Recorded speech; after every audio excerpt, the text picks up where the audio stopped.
हैं। ये कानून फितरत है, इजाज जुआ की बात नहीं है।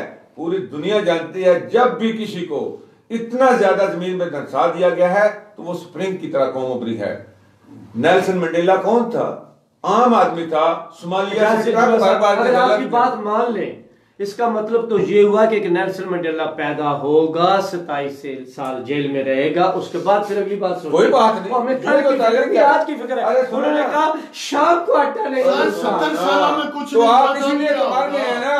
आपको इसलिए महंगाई ने डुबो दिया है। आप सिर्फ बातें करते हैं, अमल कोई नहीं करते। आप नेल्सन मंडेला का साथ नहीं देते, आप रोटी का साथ देते हैं, भूख में मरते हैं। रोटी की सोच को छोड़े, भूखे मरेंगे तो नेल्सन मंडेला बनेंगे। आप पहले भूखे मरे ना, भूखे मरेंगे तो नेल्सन मंडेला बनेंगे। आप रोटी का फिक्र करेंगे नहीं, नेल्सन मंडेला मैं साथ नहीं दूंगा। मैं तो हूँ ही ऐसे लोगों के साथ, मेरा तो मजाज इनकलाबी लोगों का, ऐसे वालों का है। मैं तो हर, लेकिन बात कर रहे हैं कि अवाम जो है उसको फौरन रिलीफ चाहिए। जी नाजरीन वाला काम ये यकदम नहीं हुआ। ये मतलब पीपल पार्टी, नून लीग, पीटीआई, ये भी तो आहिस्ता आहिस्ता इन्होंने छुरे घोंपे हैं ना। इसी तरह आहिस्ता आहिस्ता इनकी छुरे पीठ में छुरे घोंपे जाएंगे। लेकिन दुनिया फास्ट हो गई है, इमरान खान फास्ट हो गई है, तेजी से छुरे। आज सारी दुनिया रो रही है महंगाई में, कोरोना में, किधर फास्ट है। सारी की सारी जो स्ट्रेटजी होती है पूरी दुनिया की अफगानिस्तान में नाकाम नहीं हो गई, हमारे सामने है। हमेशा जज्बा ही जीतता है। ये हथियार, ये मतलब प्लानिंगें सब खत्म हो जाती हैं।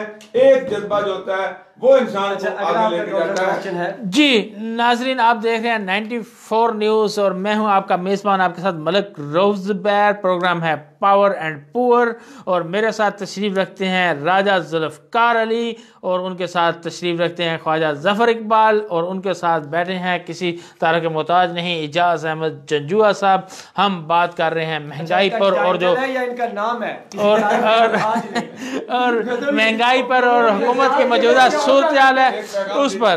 नाज़रीन, मैं जब प्रोग्राम में बैठता हूँ शायद सारी की सारी बातों का मैं खुद एंटी होता हूँ, लेकिन यकीन जानिए आपके जज्बात, आपके एहसासात अवाम तक और हुक्मरानों तक पहुँचाने के लिए मैं ये किरदार अदा करता हूँ। कोशिश करूंगा इंशाल्लाह आइंदा भी आपकी जुबान बोलता रहूं। अच्छा ख्वाजा इजाज साहब ने ये नहीं कह दिया कि हम प्रोग्राम से पहले कहते हैं कि इजाज जुआ साहब आपने आज कौन सी लाइन लेनी है? अच्छा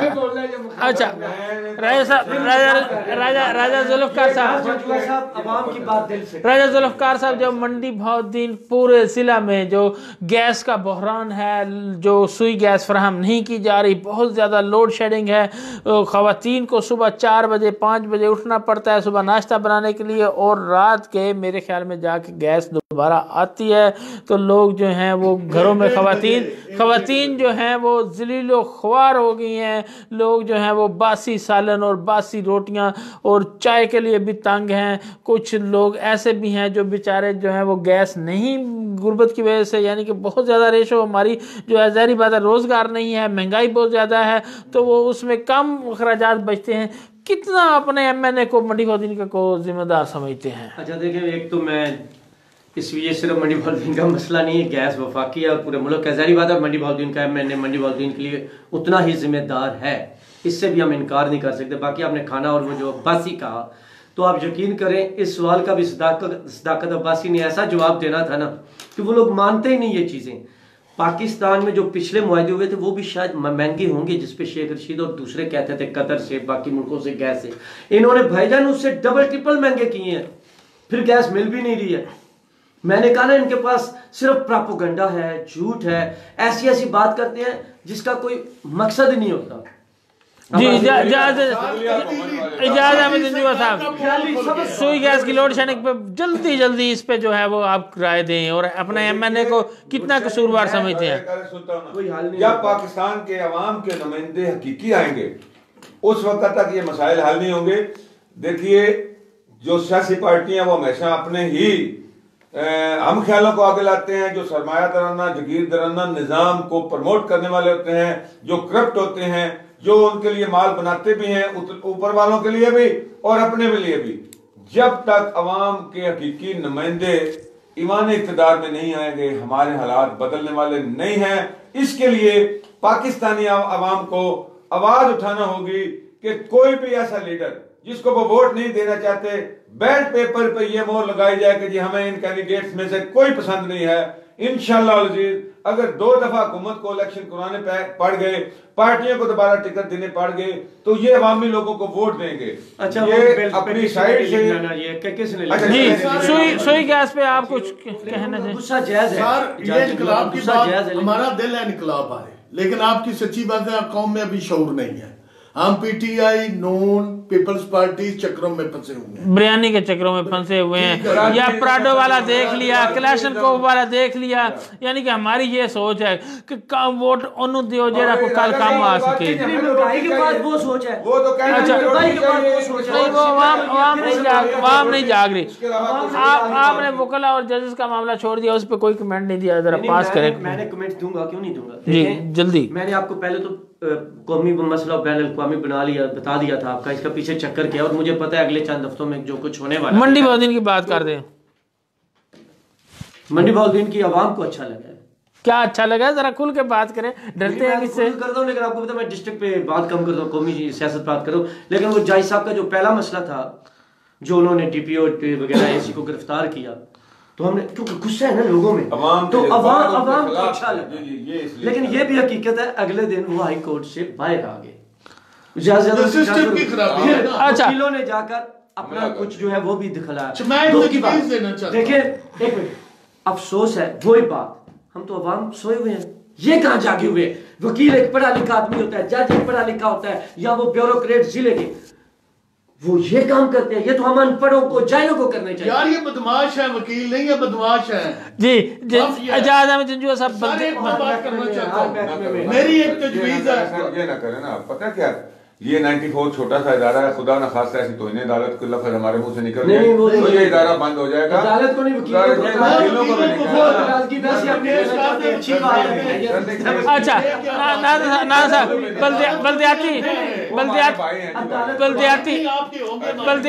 बल्दियाती इलेक्शन जो है उसकी चैम गोइयां हो रही हैं, हुकूमत तैयारी कर रही है। क्या बल्दियाती इलेक्शन होने जा रहे हैं कि नहीं? मेरा तो ख्याल है कि जिस तरह इस हुकूमत ने पिछले 3.5 साल से झूठ पे झूठ, झूठ पे झूठ, झूठ पे झूठ, धोखे पे धोखा आवाम को दिया है, ऐसे ही लॉलीपॉप मुझे तो लग रहा है। मुझे तो इस साल में जो 2022 का साल आ रहा है, मुझे इलेक्शन होता नजर नहीं आ रहा, क्योंकि इनके अपने हालात इन्हें ठीक, इनकी सोच विजन इनके पास है ही कुछ नहीं। यकीन करें, मेरी भी 55 साल उम्र हो गई है, ये काउंसलर लेवल के, काउंसलर की सोच वाले लोग जो हैं वो असेंबली में बैठे हैं, बल्कि उससे भी कम सोच वाले हैं। ये क्या इलेक्शन करवाएंगे जब इनके पास कंट्रोल अपने सेक्रेटरी का नहीं है, ये अपने एसी को फोन नहीं कर सकते, एसी को डायरेक्शन नहीं दे सकते, तो ये इलेक्शन क्या करवाएंगे? जी ये लड्डा बंद कर दें, जल्दी इनकलाब आ जाए। जी इस वक्त तो बात करें जो मुल्क के हालात हैं। नहीं जल्दी आ जाएगा ना। आप किसी और हमें अंग्रेजों की वजह से, मैंने लंडे का पहना हुआ है, लंडे का पहना हुआ मैंने। जी क्या कहेंगे? देखिए पहली बात तो ये राजा साहब पे तो ना हिट करे ना, उन्होंने तो स्पेन से लिया है, उन्होंने लंडे से नहीं लिया। जी लंडे पे आ जाएंगे, स्पेन वाले भी लंडे पे आ जाएंगे, स्पेन वाले भी लंडे पे आ जाएंगे। यानी कि आप कहना ये चाह रहे हैं कि लंडे ने हमें जो है वो महफूज किया हुआ है, सर्दी से बचाया हुआ है, लंडा बंद हो जाए जब हम महंगी चीजें खरीदेंगे। उनकी मेहरबानी, हम उनकी उतरन पहनते हैं, उतरन, और ये ना हो, मैं सही बात कर रहा हूं। बल्दियाती कहते हैं, ये फलसफे का प्रोग्राम नहीं, लेकिन बात बड़ी अजीम की है। देखिए पाकिस्तान की जो सबसे बड़ी बदकिस्मती है, मैं कहता हूँ कि 50% जमहूरियत बल्दियाती इंतखाब है। जो आम लोग हैं, जो एजाज जंजुआ के हैं, ख्वाजा साहब के हैं, आपके हैं, एमपी एमएलए या सेनेटर के इलेक्शन तो बड़े लोगों के हैं, जागीरदारों के हैं, ठीक है। वो लोगों के मसले मसाइल नहीं देख रहे होते, नहीं हल कर रहे होते, आम अवामी नुमाइंदे जो है ये 50% जमहूरियत तो पाकिस्तान में आने नहीं देते। अब भी वो किसको कह रहे हैं इलेक्शन, और भाई नहीं करानी चाहती सारी पार्टियां। ये भी अदालत अब 19 दिसंबर को जो वहां पे भी इलेक्शन हो रहे हैं, मेरे ख्याल 19 को ही है, कुछ हिस्से में खैबर पख्तूनख्वा, वो भी अदालत ने कहा, ये भी अदालत की वजह से मजबूर है, और उसमें मुख्तलिफ चीजें कर रहे हैं। कोई सियासी जमात, पीपल्स पार्टी,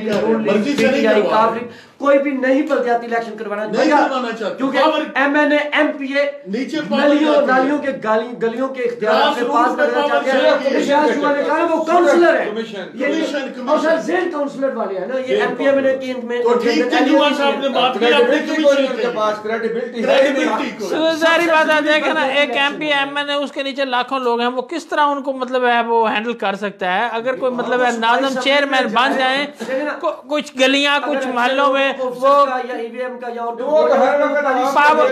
पावर जो है वो पुअर्स में तकसीम कर दी, तकसीम नहीं, अगर तकसीम कर दी जाए तो मामला जो है कुछ ना कुछ तो हल होने शुरू हो जाए। मैं यहाँ एक शेर सुनाना चाहता हूँ। जी सुनाइए। अमीरे शहर से सारे हिसाब ले लेंगे, गरीबे शहर के बच्चे जवान होने दो, सर आएगा इनकलाब, इंशाल्लाह आएगा। जी ठीक हो गया। आने वाली हुकूमत जो है राय साहब आप किसकी देख रहे हैं? ऐसा जरूर जो एस्टेब्लिशमेंट चाहेगी जी, जिसकी अच्छी डील होगी, जिसे जो मंजूर नजर होंगे। अभी आपको क्या नजर आ रहा है? किसके मंजूर नजर? ये एस्टेब्लिशमेंट के क्या नजर आ रहा है? मैं नहीं समझता फौज एस्टेब्लिशमेंट है सर, नहीं शामिल है फौज। अच्छा आप बताएं। आप तो आज मैं बताने लगा। जी मैं एक इशारा करने लगा। लाहौर के इलेक्शन देखे, 133 के पीपल्स पार्टी ने 32,000 से ज्यादा वोट लिया। पिछली दफा 5,585 वोट लिए थे। नून लीग ने पिछली दफा 99,000 वोट लिए थे, इस दफा 46,000 वोट लिए। ये एक तजर्बा है। उसके अलावा आपको ये भी मंदो खेल साहब जो हैं कराची में पीपल्स पार्टी 6 नंबर पर थी। उलझाए ना, साफ बताएं कौन आ रहा है आने वाले? आपने देखा, साफ बताएं कौन आ रहा है, कितना बड़ा जलसा, कौन आ रहा है? आप ये जरा एक्सप्लेन ये। पीपल्स पार्टी के काफी मामला हल हो चुके हैं। नून लीग कोशिश कर रही है, आगे देखते हैं। काफ लीग को देखते हैं। पीपल्स पार्टी के साथ अच्छी अंडरस्टैंडिंग है। अच्छा यही है ना मिलकर। जी क्या कौन आ रहा है? कुछ भी पहले भाई थे, नून और पीपल्स पार्टी भाई थे, बहन और भाई थे, मरियम और बिलावल। छोड़े ना वो जो कर अब इमरान खान और परवेज लाई भाई बन गए। अच्छा चले बन गए, लेकिन मैं तो देख रहा हूँ कि वायस राय आ रहा है पाकिस्तान में। ठीक है, ये पार्टियों वाले जो नून पीपल है ना। अच्छा मैं इत्तेफाक नहीं करता, सॉरी, वासराय आ चुका है, IMF आ चुकी है, स्टेट बैंक का वो आ चुका है, वो आ चुकी है। अच्छा आप नुमाइंदे हैं उसके। अपने प्रोग्राम का आखिरी सवाल, पीपल पार्टी क्या एस्टेब्लिशमेंट की नुमाइंदा है, IMF की नुमाइंदा है? अब मैं समझ रहा हूँ ये धोखा खत्म होने जा रहा है। वो डायरेक्टली यहाँ पे आएंगे, जिसको वो वज़ीर आज़म का नाम दें, वायसराय का दें, या कोई नया नाम इजाद करें, वो अब यहाँ बैठेंगे हुए अच्छा आखिरी क्वेश्चन। तो फिर हमें क्या जरूरत है इन लोगों की जो हमारे पैसों पे आपसे गुजारिश है कि इनको फारिग करें, ये अपनी मजदूरी करें, आप डायरेक्ट हम पे हुकूमत करें। वोटों को छोड़ें, लोग रख दिया तो हम। अच्छा आखिरी क्वेश्चन, आखिरी सवाल लेने, फालिया रोड कब तक तमीर हो जाएगा और ट्रैफिक जैम का मड्डी बाज़ी में मसला कब हल होगा? ये इम्तियाज को बुलाए, वो बेहतर जवाब दे सकते। अच्छा जी फालिया रोड कब तक? अगर ठेकेदार जो है ना वो कहीं से सूद पे पैसे पकड़ लेना कमीशन देने के लिए, तो फिर तो आवाम को जल्दी रिलीफ मिल सकता है। लेकिन अगर उसने बिलों पे बनानी है ना, सरकारी बिलों पे, तो वो शायद 6 महीने 2-4 महीने लग जाएंगे। अच्छा, और जो ट्रैफिक जैम का मसला कब तक हल हो जाएगा? सर वो तो होना ही नहीं है जब तक ये करप्ट लोग हैं।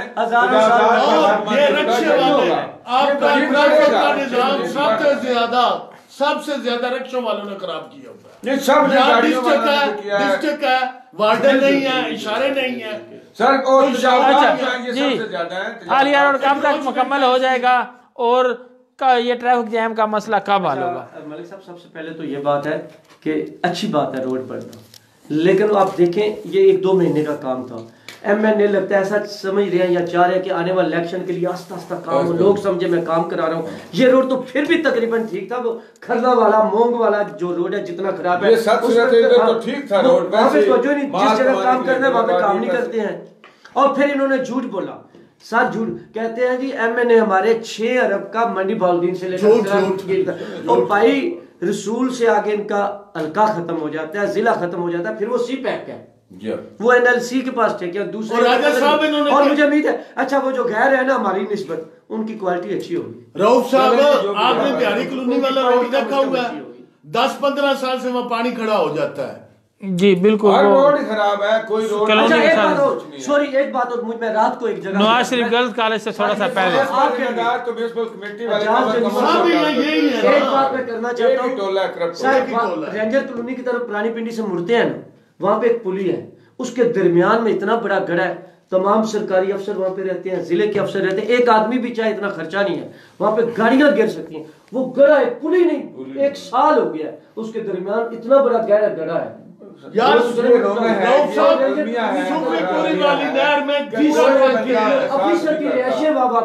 कूड़ा फेंकते हैं सूफीपुरी वाली नहर में। अच्छा नाजरीन, उसकी तो किसी को जरूरत ही नहीं PTI के ऊपर। अच्छा नाजरीन, जो फालिया रोड है उसको 5-10 साल लगा लें, तमीर करते रहें, नहीं होता ना हो, लेकिन ट्रैफिक जैम का मसला हल कर दें, कुछ मुतबादल दे दें, शुगर मिल रोड पे ले जाएं, नहीं बनता ना बनाएं, लेकिन ट्रैफिक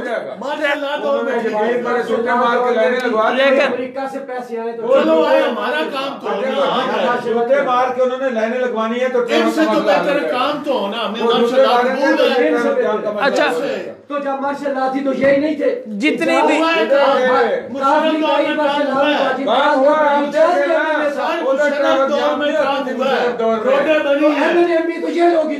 लोग थे वो उस वक्त गुलाम थे, आज हुक्मरान बने हुए हैं। मुशर्रफ साहब थे पाकिस्तान में। जितनी भी सड़कें,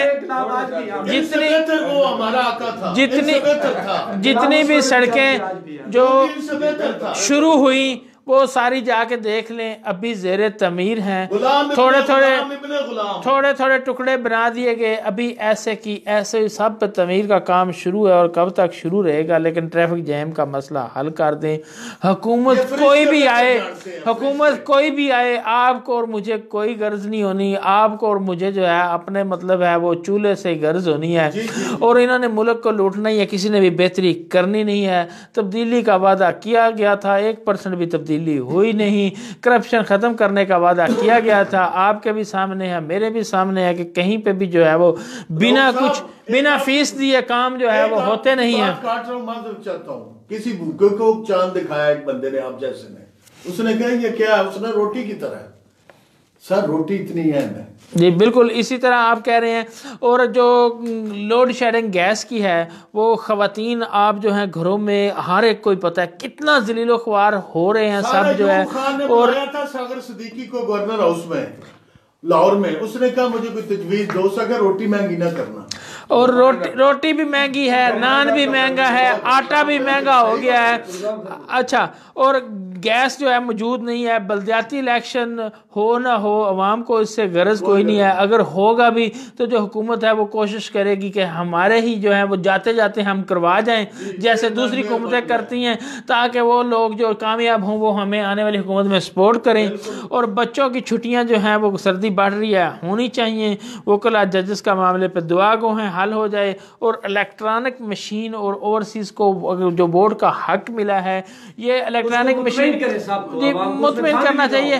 देखें हर बंदा ये चाहता है कि धांधली जो है वो ख़त्म हो, ठीक है, इसके कोई एंटी नहीं है। लेकिन अगर वो इलेक्ट्रॉनिक मशीन भी जो है वो लोगों ने ही ऑपरेट करनी है, उसमें भी धांधली होनी है टेक्निकल तरीके से। तो ये सारे इलेक्शन वाले नहीं चाहते धांधली खत्म हो, वो चाहते हैं धांधली हो। अच्छा, दवाइयों की कीमतें अगर आपसे कंट्रोल नहीं होती हैं, कम से कम अस्पतालों में दवाइयाँ जो हैं वो फ्राहम कर दें जी।